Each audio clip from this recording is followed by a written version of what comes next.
The following podcast is intended for a mature audience. Listener discretion is advised.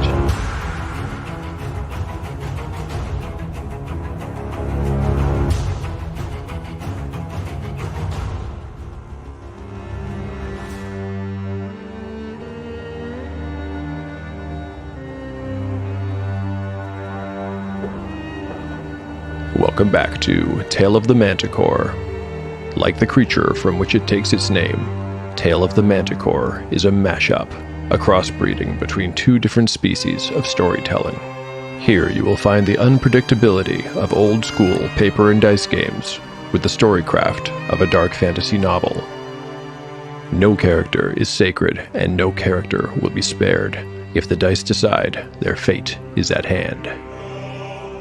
The dice determine all.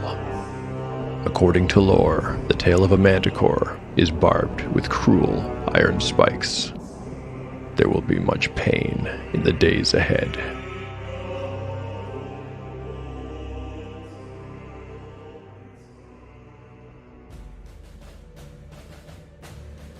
Last time on Tale of the Manticore. Chapter 38 begins with a level up for our party's rogue. Aradine has reached level 4. Next, Gyrios and Harl conclude some mundane business before meeting the women at the Dead Troll Tavern. Here, they're introduced to Imawan Essek, the ambassador from faraway Koth. The group enjoys some talk, a meal, a song, and a few drinks before the ambassador makes her exit. Before leaving, she has a private conference with Umura, and when Umura comes back to the table, she seems conflicted. The ambassador is a sorceress and has offered her an apprenticeship. But there's a catch. If Umura accepts, she'll be leaving Marith in just 4 days, and she will be leaving for good. She is expected to accept or decline the offer later that night. On this bittersweet note, the party toasts to all of their new beginnings, and the chapter ends. But it will come to you as no surprise that happy endings are as rare as dragon eggs in Tale of the Manticore, and the story comes clamoring back with a strange and upsetting scene. A halfling barges into the tavern and jumps atop a table, all the while making an unholy racket. When he has the room's attention, he announces that he is searching for a master stonecarver, and that he has urgent news.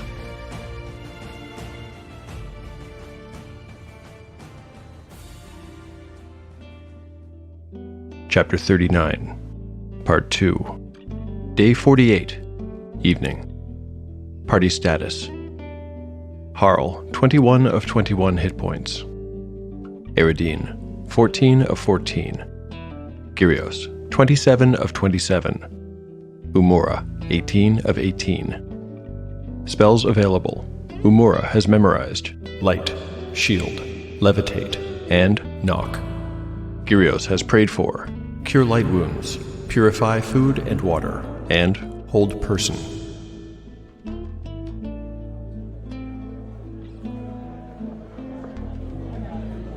Noram Smallborough was 3 feet and not 1 single inch less of attitude. A halfling, he had the typical features of his race: small hands, large feet, and keen eyes. Noram wore an oddly smooth black suit of light armor, a pair of scabbarded bone-handled daggers, and an expression of being perpetually put upon.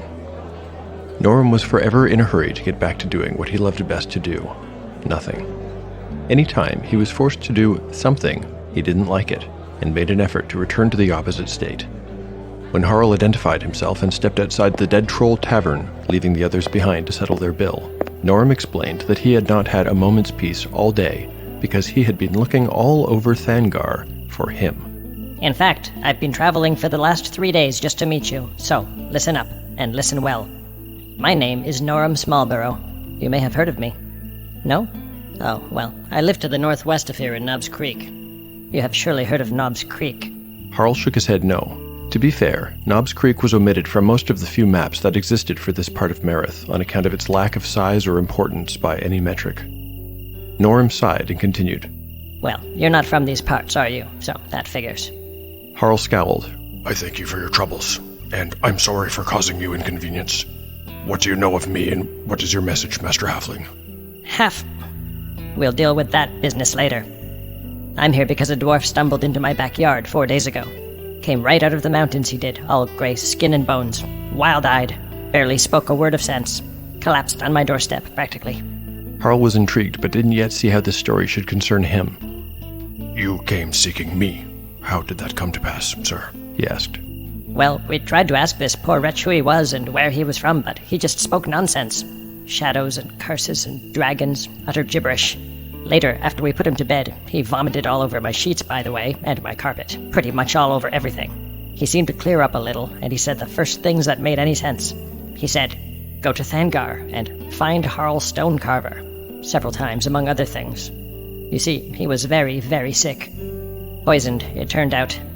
The local healer came by, and he thinks the dwarf ate some deadly dapperling. They look enough like the edible varieties that it is not hard to confuse them, or maybe he recognized them but just ate them anyway because he was starving. Going hungry can make you do crazy things, you know. He said, "My name. You are sure?" asked Harl. His mind was racing. He did so, indeed, Master Stonecarver. He told us his name, too. Harl stared at the halfling, annoyed that this important piece of information had been left out so far. Well? He said his name was, oh, drat. I knew I'd forget it. Oh yes. It was Valiador Glimmerax.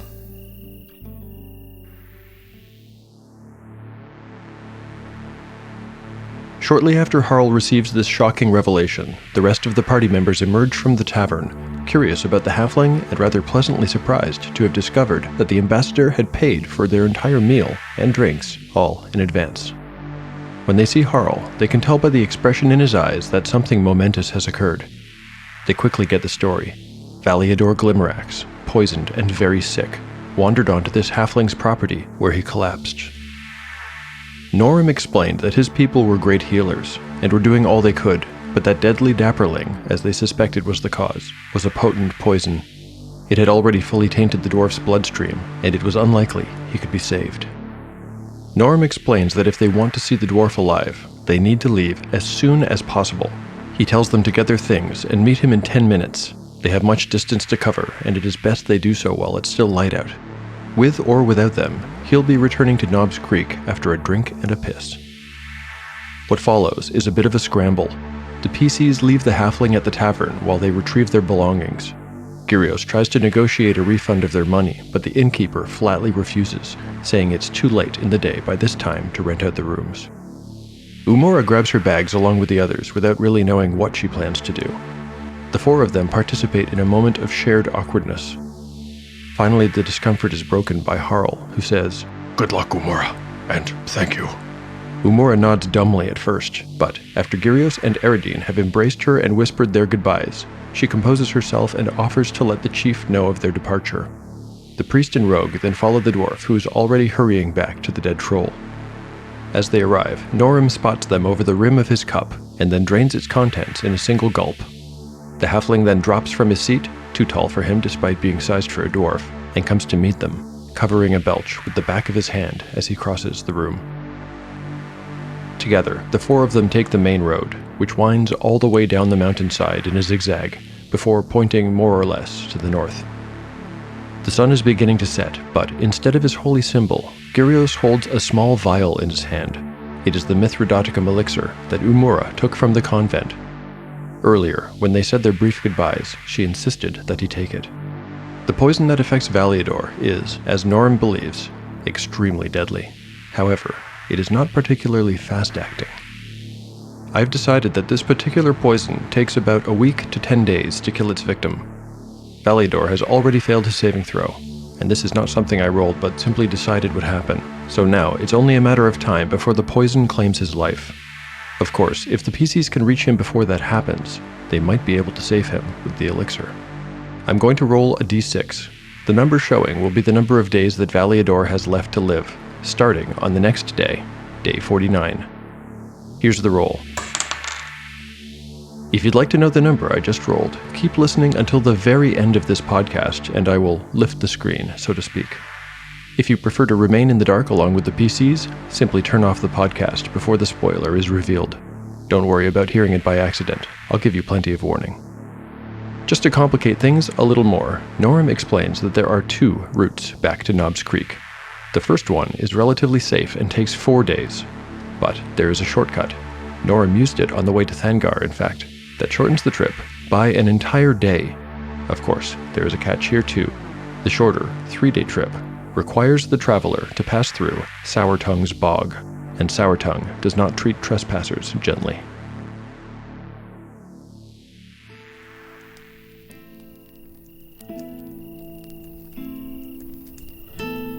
Surely we should take the faster route. I mean, how dangerous can it be? You said you passed through on the way here, and you were traveling alone, protested Gyrios. The quartet had decided to make camp along the roadside a few hours out from Thangar. They were not alone. This spot was where Thangar's shrine to Gruenmog was located.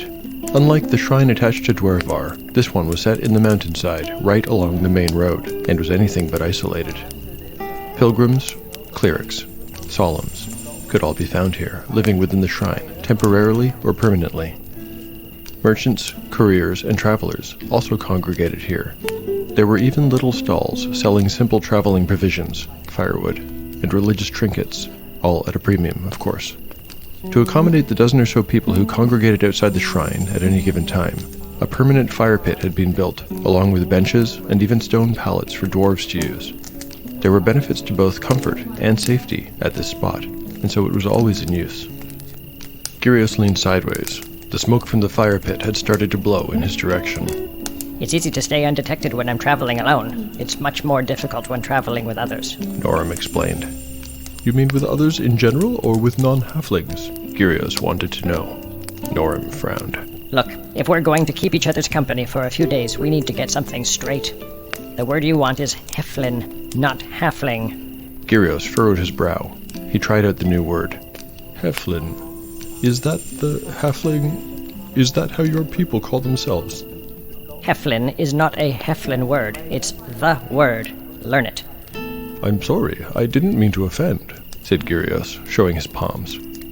I suppose that heflin is a corruption of the common tongue word then. Isn't that interesting?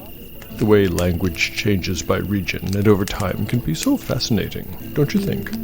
Noram leveled a look of iron at him, the fire reflected in his unblinking brown eyes. Or perhaps it is the other way around. You're smarter than you look, said Noram, finally, bouncing his eyebrows but keeping his gaze locked on the cleric.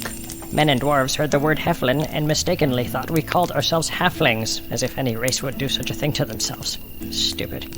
To answer your original question, Gyrios, said Harl, heflins can move about in the wilderness more or less silently and invisibly, especially when they're alone.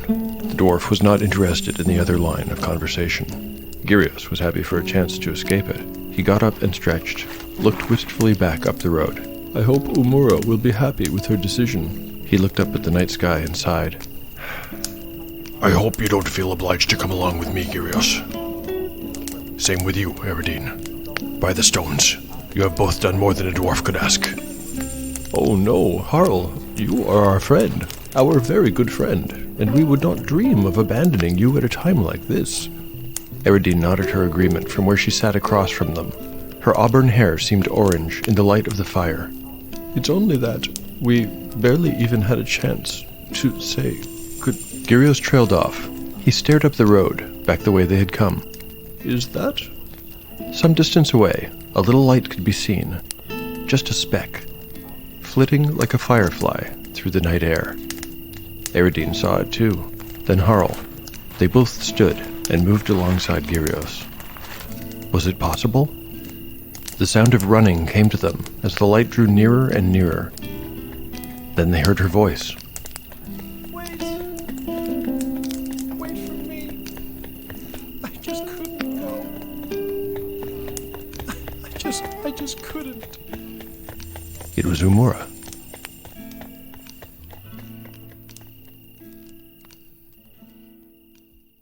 Hey gang, do you like role-playing games? Is D&D more than just an acronym for you? How about storytelling, card games, books, and other, air quotes, nerdy stuff? Then my friends, we have a show for you. Hi, my name is Eric. And I'm Matt. And we host a show called The Goblin's Corner. At TTRPG, RPG, D&D, DM/GM podcast dedicated to you, our VIP. a podcast for the role player with the discerning palate, Learn how to run a game, or even what D&D or an RPG is. whether you're a beginner. Or you've been playing this longer than we have, You can learn about storytelling, character development, running a campaign or a short game session. or just some useless stuff. We certainly excel at that. Come check us out at goblinscorner.com. Or you can find us everywhere you listen to podcasts. The Goblin's Corner. That's how we roll. That's how we roll. That's how we roll. That's how we roll. That's how we roll. That's how we roll.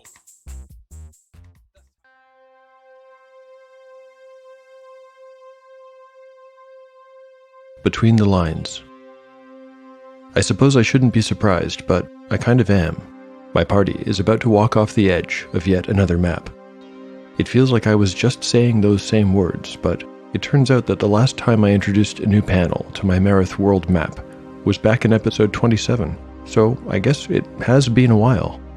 Episode 27 was released on February 1st of 2021, so that's about, 4 months ago. I spent an hour making a new map today, and I'll post it on taleofthemanticore.blogspot.com. Even incomplete, it's still a useful tool, I think. I decided that it was time to combine all maps into one. Lo and behold, Marith is really taking shape. Hard to believe I started this story with just a forest, a lake, a road, and a town. Here's a brief description of the lay of the land and the options open to the PCs. The Casmirioth, or River of Iron, mountain range runs east-west across Marith. I'm not sure if it will go coast to coast yet. That's still to be determined. The party has just left Thangar, which is roughly 200 miles east of Dwervar, as the crow flies. If they were to go another 200 miles to the east and north, they would reach Umura's homeland of Zaisha. Easier to reach and located within just a few days' walk from Thangar are Knobs Creek on the other side of Sourtongue's Bog to the northwest, and the little kingdom of Sachoros, which is really just an autonomous city-state. Sachoros is actually quite near Thangar and can be reached in just 2 days' walk, following the road due north. At the moment, the PCs need to make a decision. They're headed for Knobs Creek and hope to get there in time to save Valiador. They are racing the clock, and so using Norum's shortcut would seem to be the clear choice. However, the party does not yet have all the information they need to make a decision.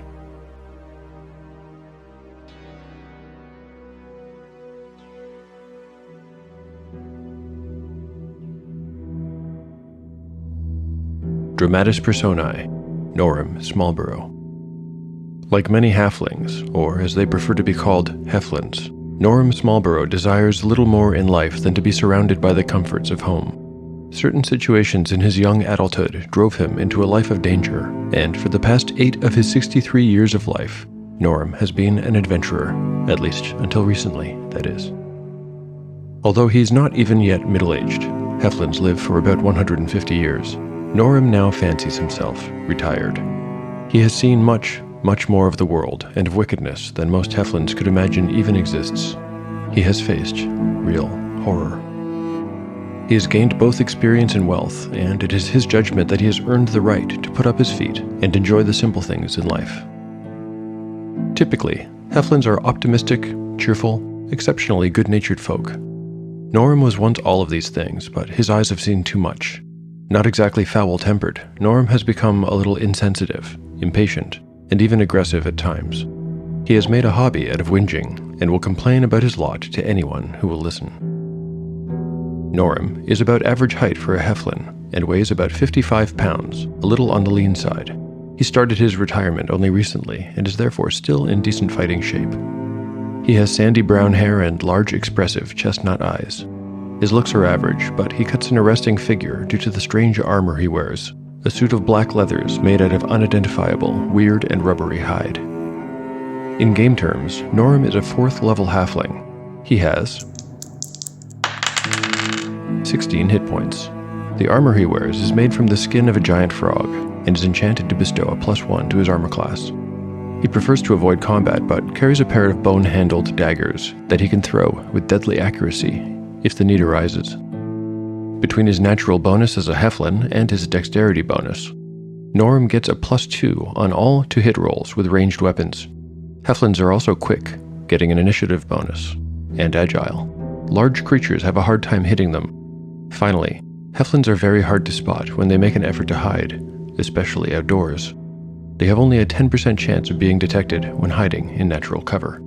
Unfortunately, this benefit will not extend to any non-halflings traveling in the same group, and so the route Norm used on the way to Thangar might not be the wisest choice on the return trip.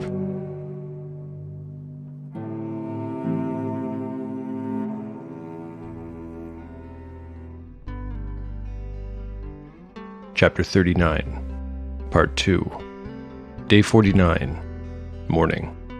Party status. The party status is unchanged. The tearful goodbye that should have taken place when Umura and the others said their goodbyes yesterday was replaced by a tearful reunion when she caught up with them. Now it was morning. Gyrios, having concluded his prayers, watched the others as they roused from slumber. The cleric absently touched his face as he observed Umura, who stretched and knuckled sleep from her eyes. He recalled when, not 2 months before, this woman had attacked him, scratched him, here, beside his nose. They had been fighting a pair of goblins and a wizard in an underground passage. As Gyrios thought further, he realized that they had been fighting alongside each other ever since. He was glad to have her back. Given the faces of his companions when she had returned, they all were. Within a few minutes they had gathered their things and taken to the road. They broke their fast with some dried rations as they walked. Everyone felt the sense of urgency driving them forward. Every hour counted. Gyrios patted his pocket, which held the Mithridaticum elixir. He hoped they would be in time. Have you thought it over? Asked Norum, looking at Harl and then at the others. Have you considered everything I told you? The previous night, while sipping from a small silver flask, the Heflin had explained why the shorter route to Knobs Creek might not be their wisest choice. The quicker way required traversing Sour Tongue's Bog, a nasty place in its own right, foul-smelling and hazardous to any who did not know the correct path through it. Norum did know the correct path, but that was not his main concern. It was Sour Tongue herself he worried about. On my own, she's easy enough to avoid, he explains. She relies on her eyes more than her other senses, and Heflins are very good at hiding, but with you lot tromping about the place, she'll spot us a mile away. Could you tell us about this Sour Tongue one more time? Asked Gyrios. He was frightened to hear the description again, if he were being honest, but he preferred to know the dangers ahead rather than blunder into them blindly. Norum sighed. Well, she's tall, over 8 feet, I'm sure, as she's big even for her kind. Skin the color of the swamp. Claws. Norum held up his hands, curling his fingers as he spoke. By Grunmog, said Harl, cutting off the description. They had just crested a scree-covered rise where the road began to curve. It had not been visible before now. Perhaps 200 miles to the east was the biggest thing any of them had ever seen. It was the Cloud Spur, and sitting atop it like a crown was the Agujan, the summit, the highest point on the face of Marith. It towered over 32,000 feet, dwarfing everything around it.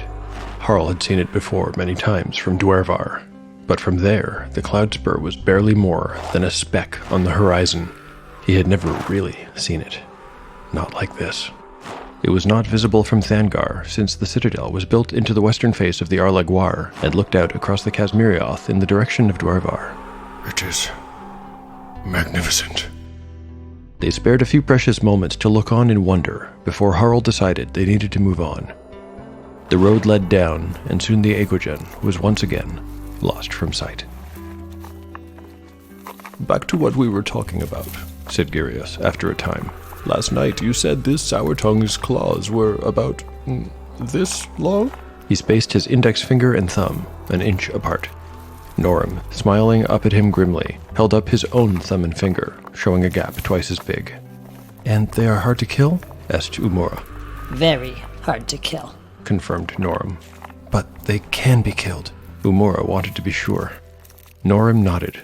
And so, how exactly does one kill a troll? Thank you for listening to Tale of the Manticore. If you've enjoyed the show and you'd like to lend your support, there are many ways to do so. By far the best way is to leave a rating or review on Apple or iTunes or some other podcatcher of your choice. But there's other ways. You can retweet episode release announcements, or just mention the show on social media, or just tell a friend. Everything is very much appreciated. For For show notes, random thoughts, maps, character sheets, and a whole bunch of other stuff, please check out taleofthemanticore.blogspot.com. I'm active on social media, so you can always find me there too. On Instagram, I'm at Tale of the Manticore Podcast, and on Twitter, at ManticoreTale. If you'd like to get in touch by email, that's okay too. Write to me at taleofthemanticore@gmail.com. I reply to everyone who writes in. The adventure will continue next time on Tale of the Manticore, the story where chaos rolls.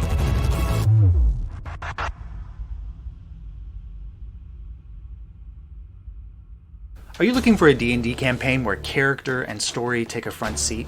Where the world is vibrant and filled with life? Then Casting Roles is the D&D campaign for you.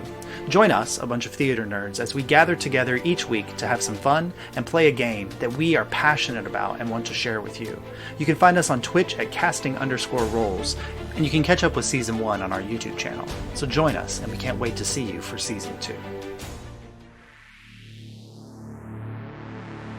In part 1 of this chapter, I mentioned that I would reveal the result of the D6 roll that I made to determine how many days Valiador Glimmerax had left to live before the poison claims his life. To keep things simple, this ticking clock will begin on the next day, day 49. I also mentioned that there was no risk of hearing it by accident, so here is fair warning. Turn this off now if you do not want to know what the PCs do not know. The party has chosen a dangerous route that will get them to the ailing dwarf with the universal antidote, the Mithridaticum elixir, in just 3 days. The number I rolled, and the number of days Valiador has left to live, is 2. No matter what the party had chosen, they have no chance of arriving in time.